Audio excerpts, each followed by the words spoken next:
Olá, corredores e corredoras, sejam muito bem-vindos a mais um episódio do podcast Quilômetro 41, o podcast do corredor amador.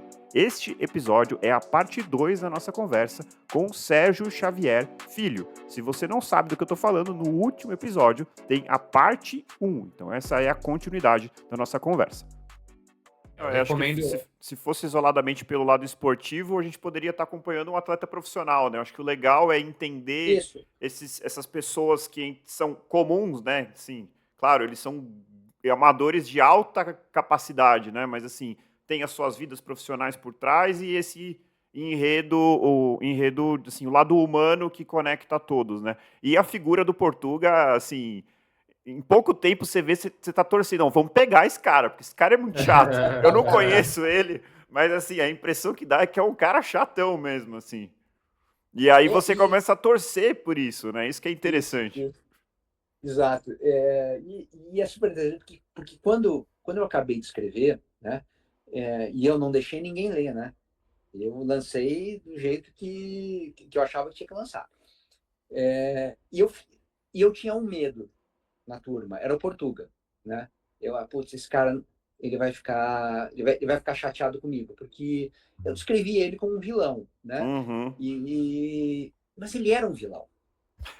Eu não estava inventando, né?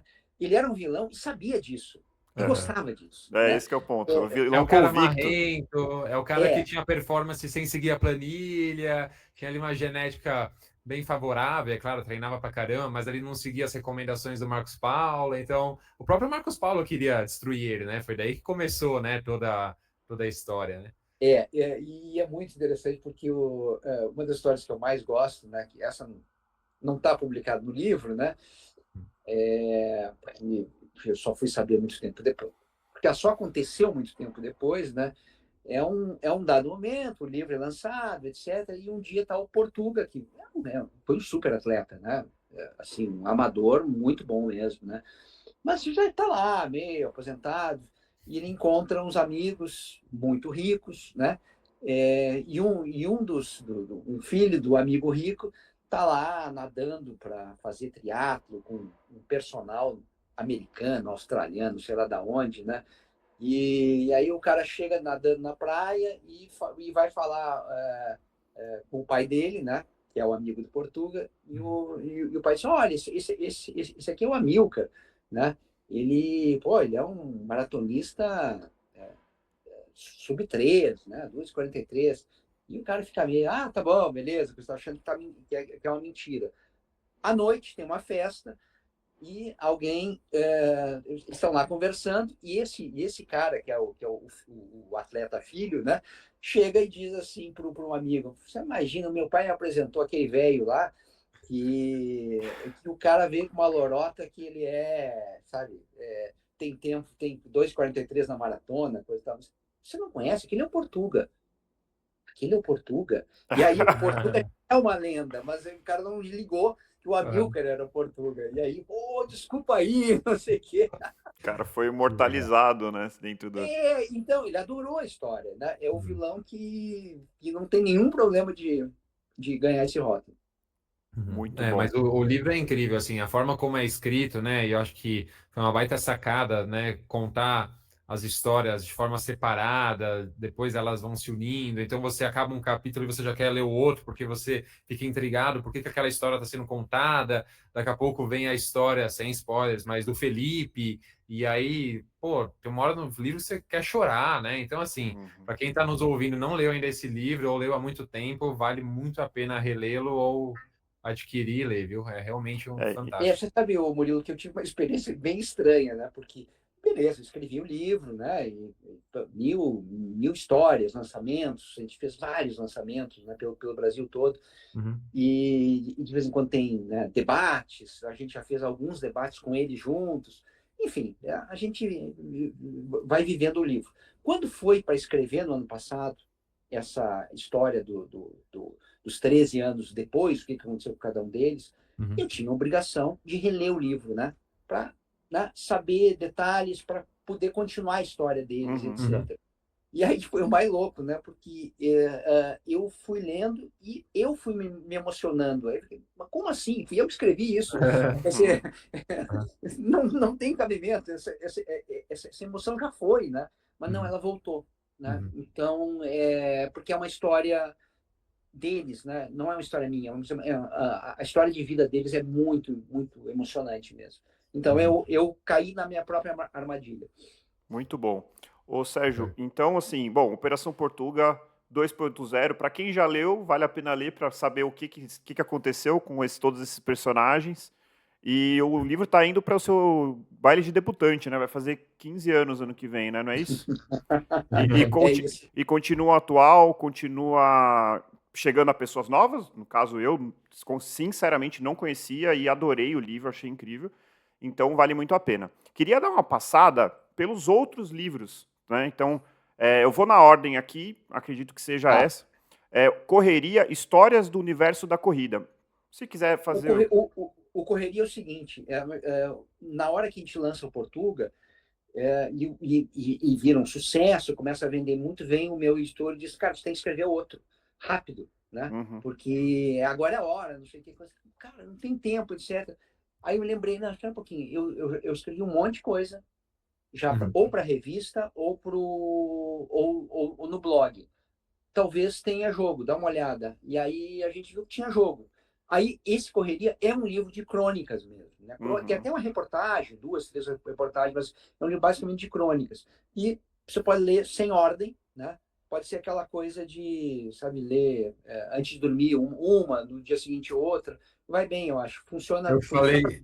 Eu falei exatamente isso Murilo para o falou André quando a exatamente gente isso. entrou aqui na gravação, um pouquinho antes de você entrar, Sérgio. Ele perguntou: e aí, como que é o livro Correria? Eu falei: parece aquele livro que você deixa na cabeceira, sabe, de orações, assim, que você vai lá e pega uma por vez e lê toda noite uma, assim, porque é rapidinho, né? Tem umas de uma página, 2 páginas, então é rapidinho, bem então legal. a seita dos corredores agora tem um livro para se ler antes de dormir, para você sonhar com corrida durante a noite. Tem uns versículos ali, dá para inspirar. Maravilha. Depois, em 2015, vem o Vidas Corridas. Pois é, esse livro é um livro já de outra categoria, digamos assim. Esse é um livro um pouco mais de emoção. Por que de emoção? Até pelo bastidor dele.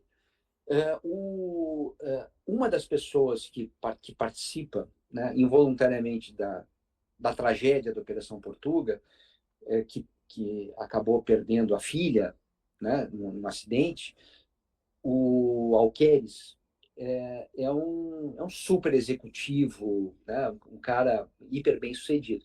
E ele resolveu, depois que saiu o livro, que era um dos meus medos também, como é que ele ia reagir, mas reagiu bem, gostou do livro, ele resolve que ele queria fazer uma editora, né, de livros. E que nessa editora ia ter um segmento esportivo. E que o primeiro livro desse segmento esportivo tinha que ser um livro sobre corrida. Tinha que ser um livro sobre maratona especificamente. E que eu tinha que escrever. Aí ele me chamou no Rio, eu fui almoçar com ele, e disse, olha, desculpa, mas você vai ter que escrever esse livro. Né? Mas qual livro de maratona? Não sei, dá um jeito. Você pensa, mas tem que ser. Maratona, aqui, tá bom.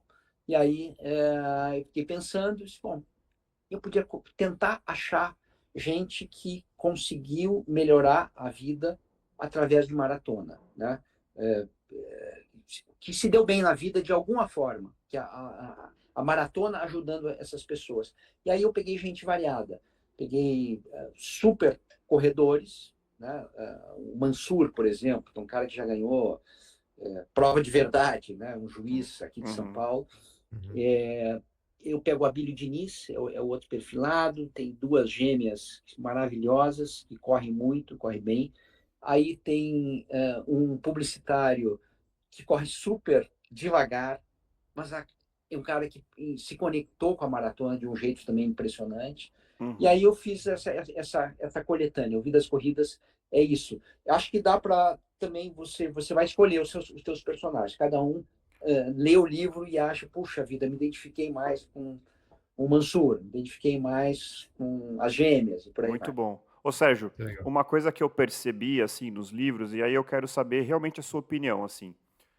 A gente sabe que a corrida e o treinamento com a corrida, ela traz disciplina, ela traz um desafio, e eu percebo no livro Operação Portuga e pelo que você estava descrevendo do Vidas Corridas, que muitas vezes a corrida, ela está muito acompanhada também da performance fora das pistas, fora das provas.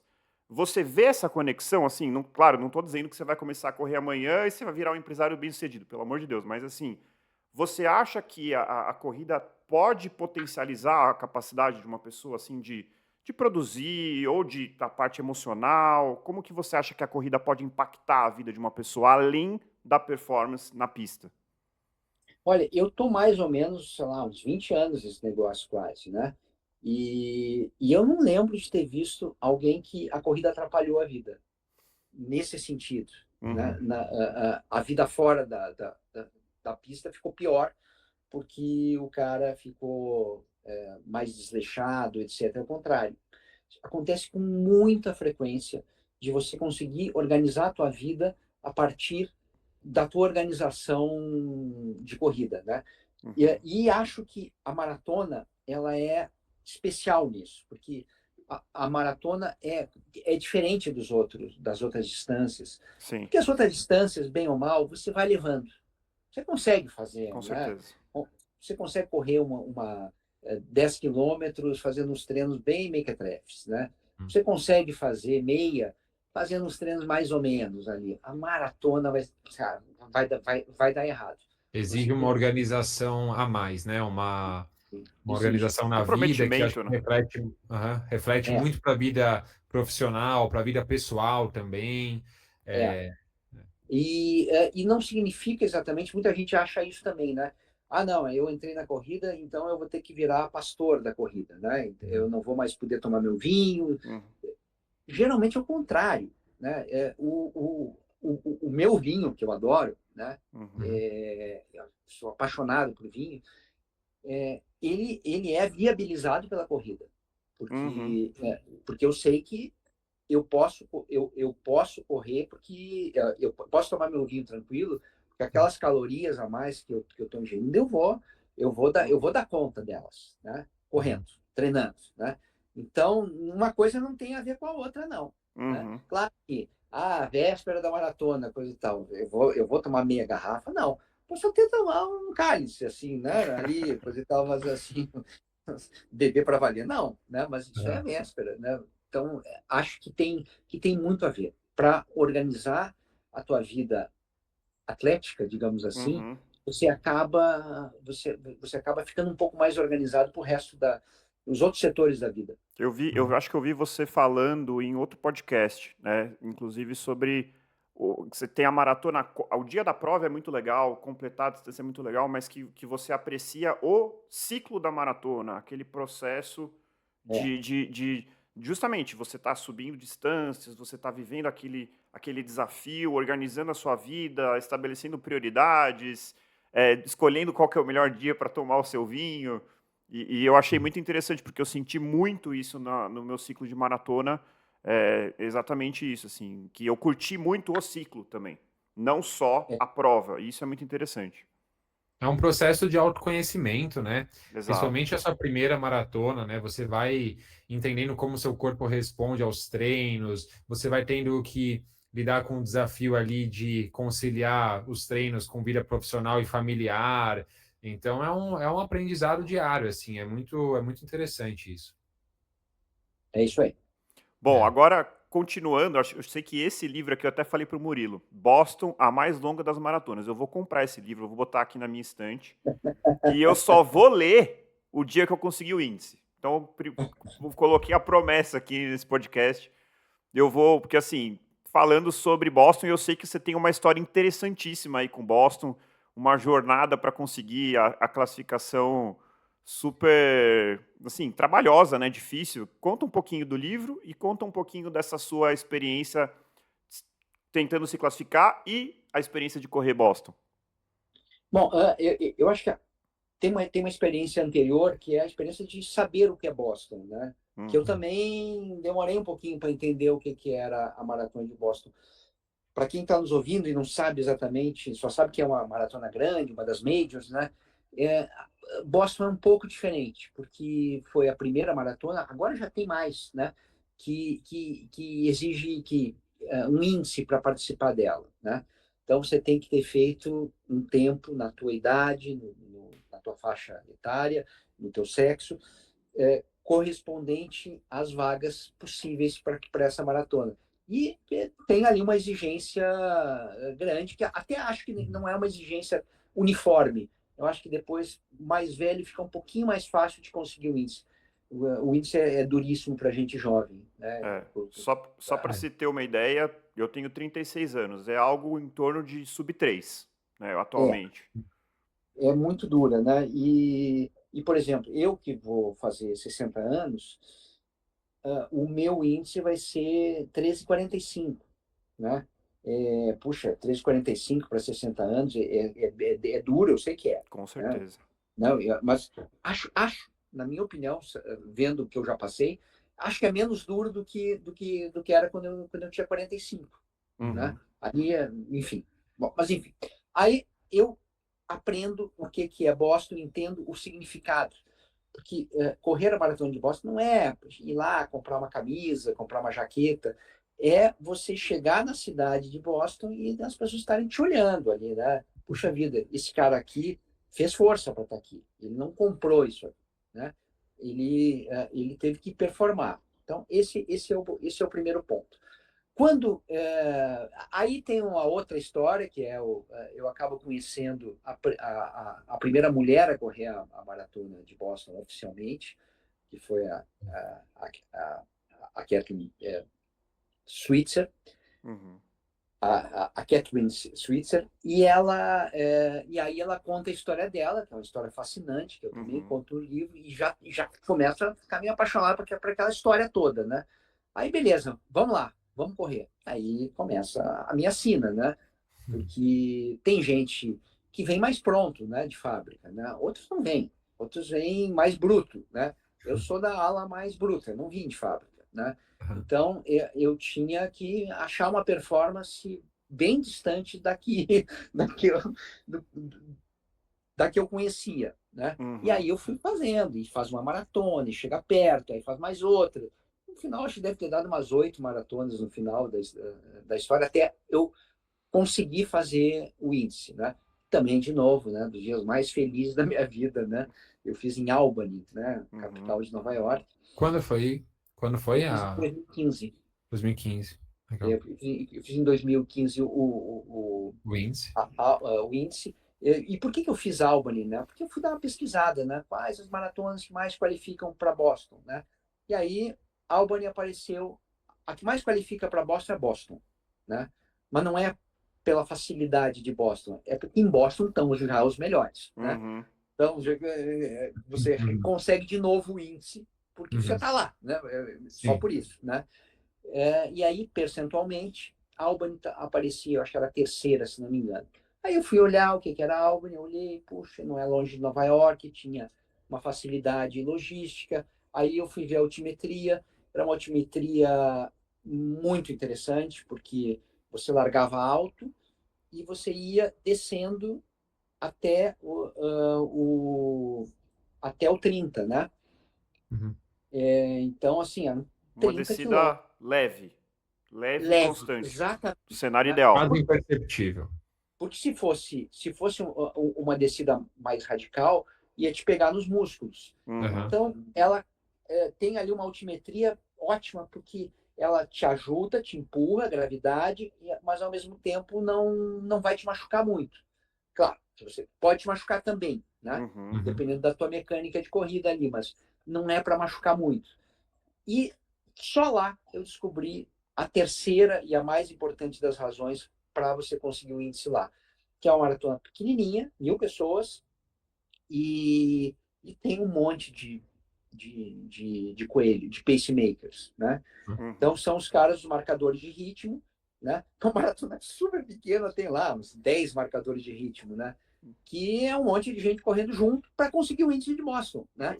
E se você consegue entrar num desses grupos, você tira o mental da tua Total. frente. Então, você consegue correr. Você consegue Perfeito. correr sem pensar. Isso me ajudou imensamente. E aí eu vou e consigo em 2015. Aí aí beleza, classifico, vou para Boston em 2017, né? E 2017 foi maravilhoso, porque foi o ano que a Catherine estava lá correndo também. Eram os 50 anos da maratona que ela tinha feito. Uhum. Então, tinha muitos simbolismos ali. Quando acabou, eu disse, bom, agora eu acho que isso aqui é um livro, né? Porque tem a história de Boston, tem a minha história, né? Para se Que não, qualificar. que não é bem minha, né? Porque é uma história tão banal, no sentido de tanta gente fez parecido comigo, faz parecido, que um monte de gente que lê o livro diz, nossa, mas você está escrevendo a minha história. Eu também fui fiz Paris, fiz Nova York, coisa igualzinho. E é isso, a gente é E meio... servindo de inspiração para muitas pessoas que querem fazer, né? Sim, também, né? E aí, claro, chegando lá, né? Eu conto o que é um pouco a emoção de estar lá. Mas o interessante de Boston é que talvez a maior emoção não seja correr Boston, seja você se qualificar para Boston, né? São duas coisas que andam paralelas, né? Acho até que talvez a primeira emoção seja mais forte que a segunda. Estou até Muito vendo bom. já, acabando aqui esse episódio, vou receber uma mensagem do André aqui falando que se inscreveu na maratona de Albany, eu tenho certeza. Não, eu já tenho. Murilo, você não sabe, mas eu já tenho meus planos, tá? Depois a gente Olha conversa. só. Eita. O André, depois que eu escrevi o livro, coisa e tal, um dos personagens do Portuga, né, o Tomás Awad, que é um super corredor, coisa e tal, leu o Boston e disse, cara, maravilhoso, eu vou para lá. E ele já foi 2 anos para lá.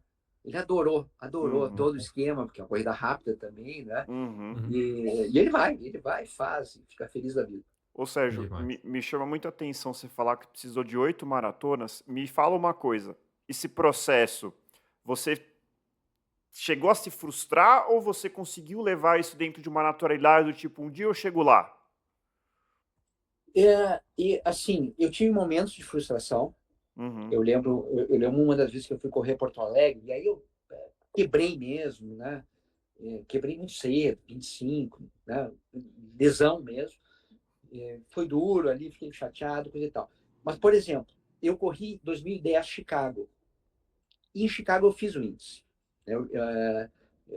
Na época era 13h30. 13h30 e 59 segundos para baixo estava valendo. Beleza, eu poderia me inscrever para 2012. Quando chegou 2011, um ano antes, né, estourou o número de inscrições de Boston. Eles, nossa, precisamos mudar o regulamento. E aí eles mudaram. E aí baixou o meu Nossa, é o tempo. corte, né? Tem o Boa. famoso corte de Boston. Ele Um nasceu banho ali. de água fria ali. Nasceu depois que eu tinha conseguido o índice. E aí eu lembro, acho que minha mulher, alguém falou, né? Nossa, mas que cretinos, como é que eles podem fazer isso? Eu olhei, eles estão certos, porque a ideia de Boston é um pouco isso, é performance, os melhores naquela faixa vão. Eu não era um dos melhores naquela faixa, o que eu vou reclamar? Eu não tinha nada a reclamar. A regra mudou porque não cabia todo mundo. E também é bom que não seja uma maratona totalmente congestionada, que Boston não Sim, tem isso.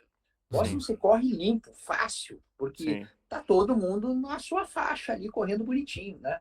Uhum. Então, legal, beleza. Eu fui excluído com propriedade. Bora Então, treinar mais, né? você foi um, entre aspas, bom perdedor nesse dia, assim, você falou, pô, tudo bem, Precisava, foi um ato de precisava. nobreza ali.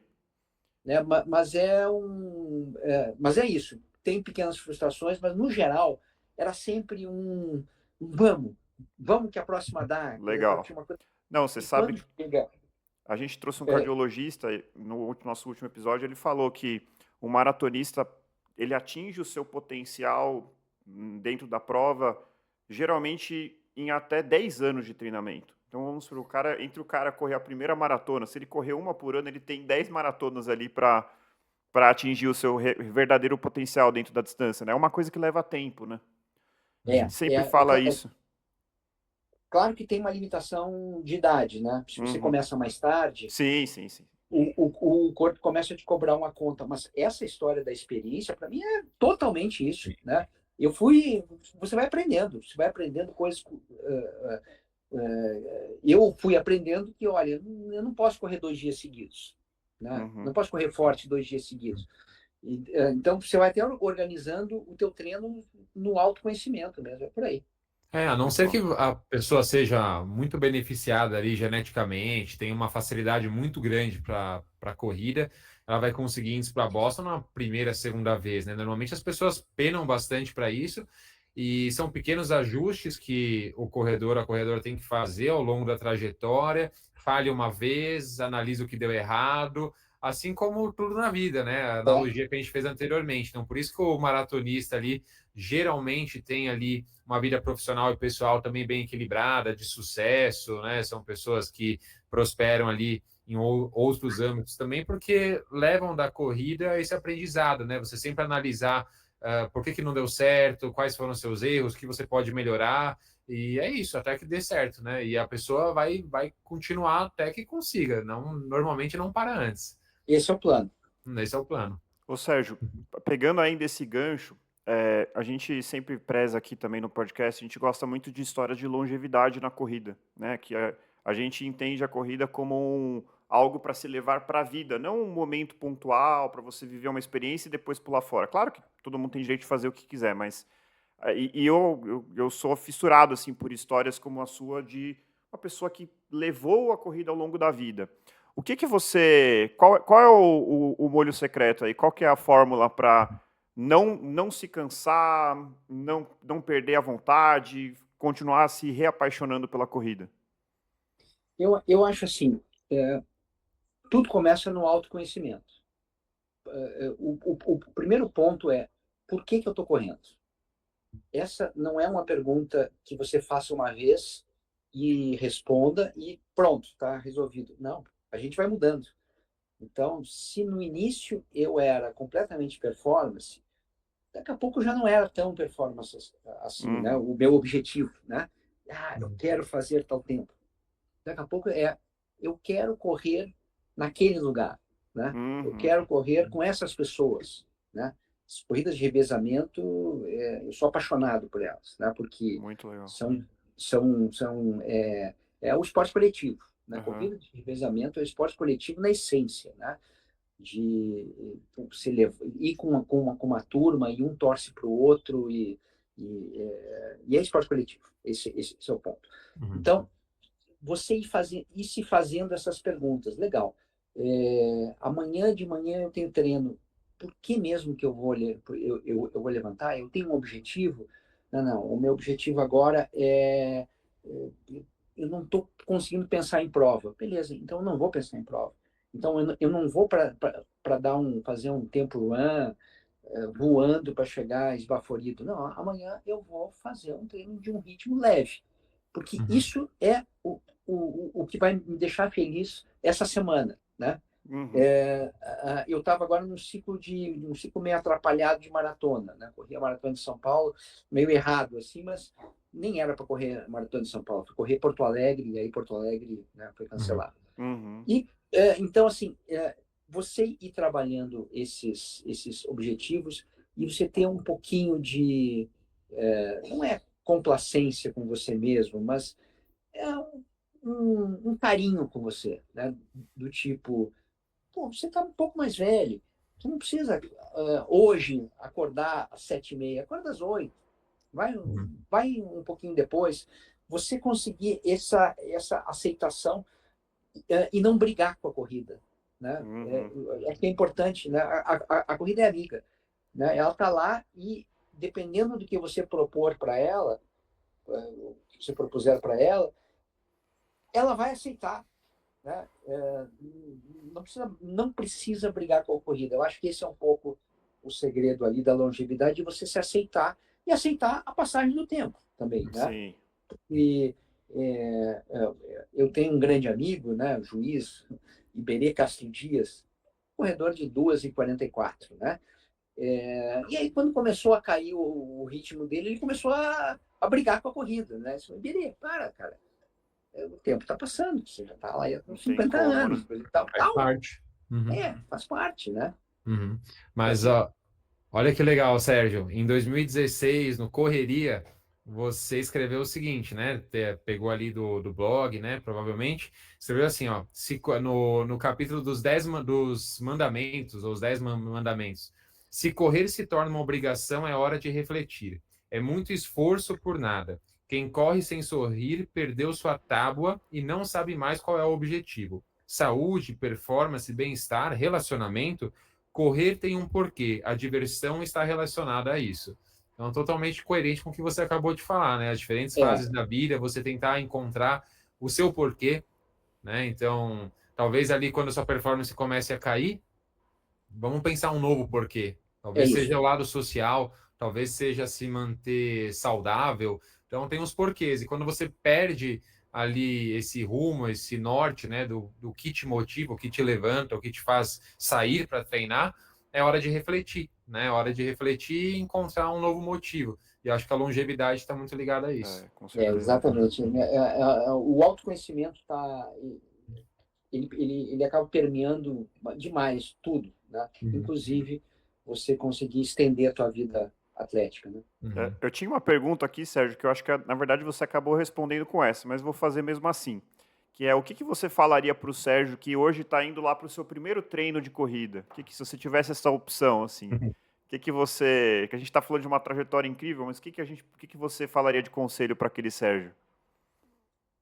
Eu diria para ele não ficar ansioso, né? E eu acho que algumas vezes na trajetória eu fiquei ansioso demais, principalmente com a história de Boston ali, né? E esse cara, relaxa um pouco, coisa e tal, né? Hoje mais experiente eu consigo ver.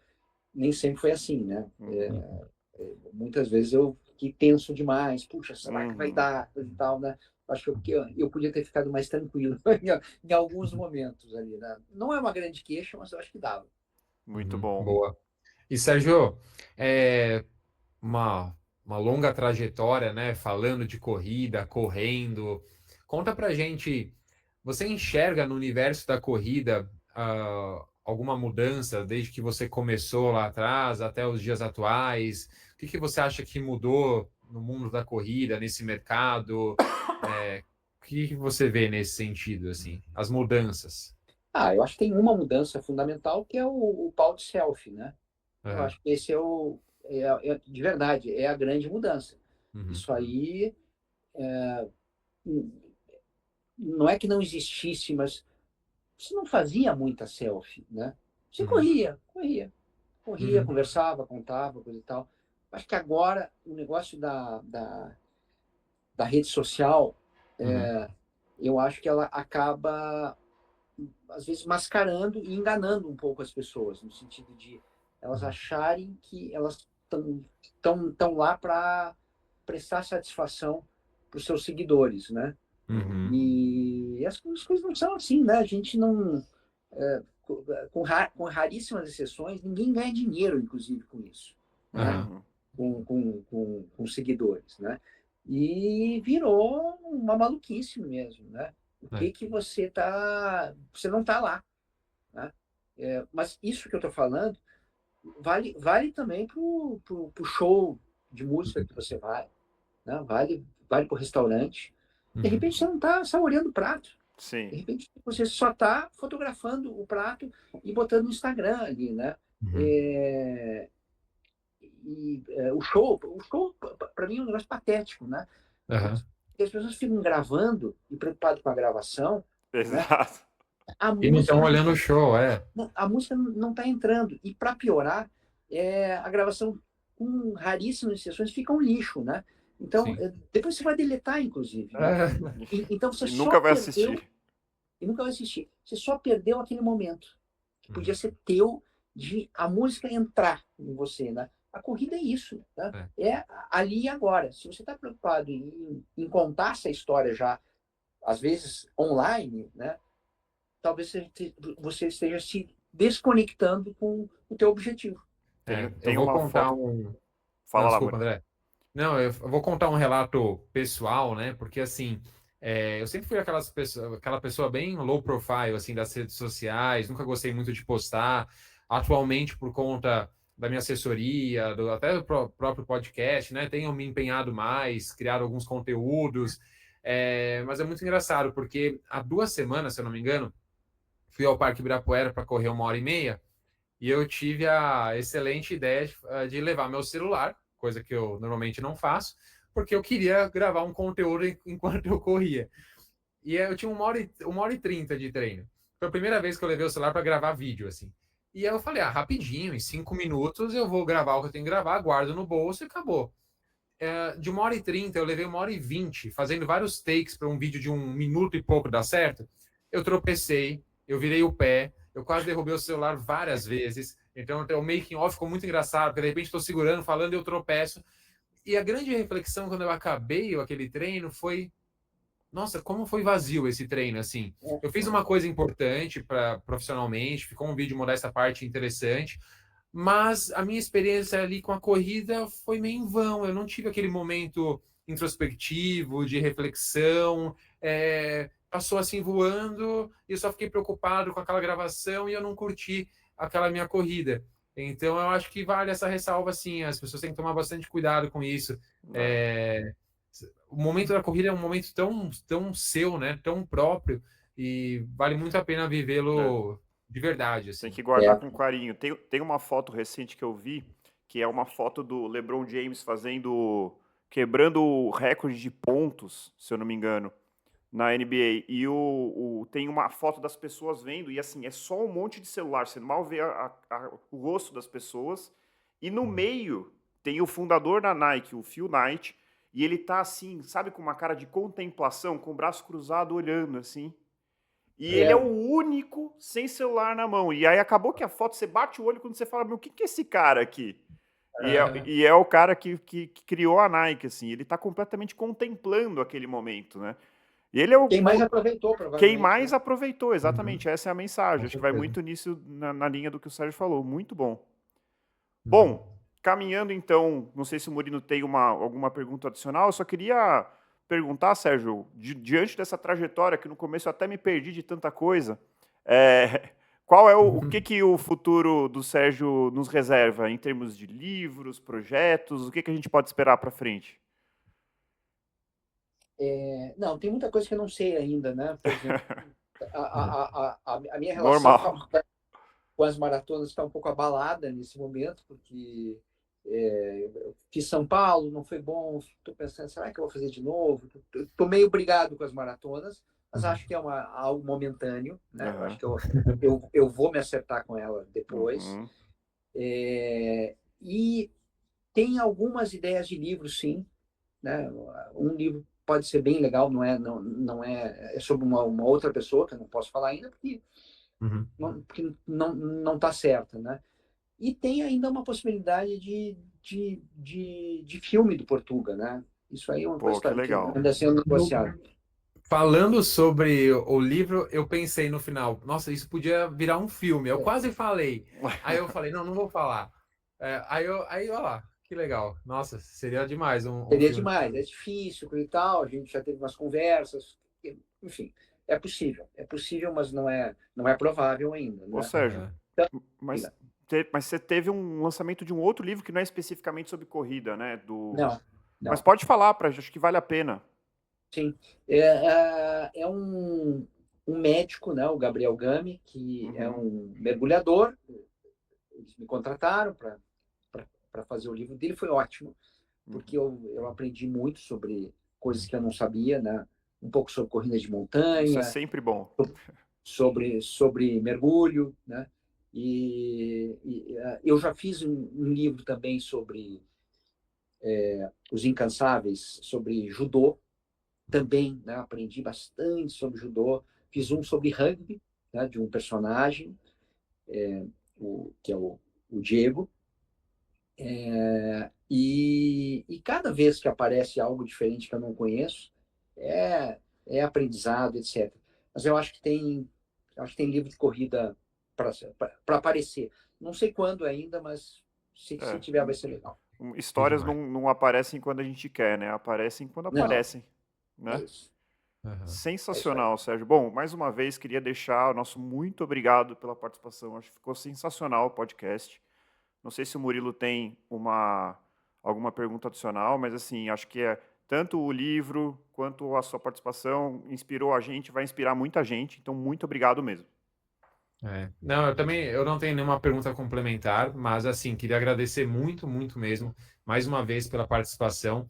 Quem diria que o Murilo, adolescente lá, que lia Runner's World para dar os seus primeiros passos na corrida, estaria um dia aqui entrevistando o grande Sérgio. Então, obrigado de verdade aí por ter topado participar, Sérgio. Olha, ótima conversa. E conversas são ping-pong, né? Se a bola vem quadrada, não sai nada, né? E vocês fizeram ótimas provocações, me fizeram pensar coisas que eu não tinha pensado antes. Então, eu agradeço, acho que gostei da conversa, mas eu gostei porque vocês fizeram essas provocações. Então, valeu. Muito E obrigado. eu tenho sim, então mais uma ideia, então. Você falou que tá de mal com as maratonas. Quem sabe uma ultra maratona, né? Pronto, falei. Não, talvez o problema seja a maratona ser ultra demais, né? Porque eu andei fazendo meia maratona feliz na vida. É uma Né? delícia. Então eu tô agora, digamos assim, um pouco mais namorado das meias. A maratona está um pouco distante, mas daqui a pouco a gente se acerta. Boa. Maravilha. Muito obrigado. Então, corredores e corredoras, encontrem o seu motivo para continuar correndo e nós nos encontramos no próximo quilômetro 41. Muito obrigado. Valeu, pessoal.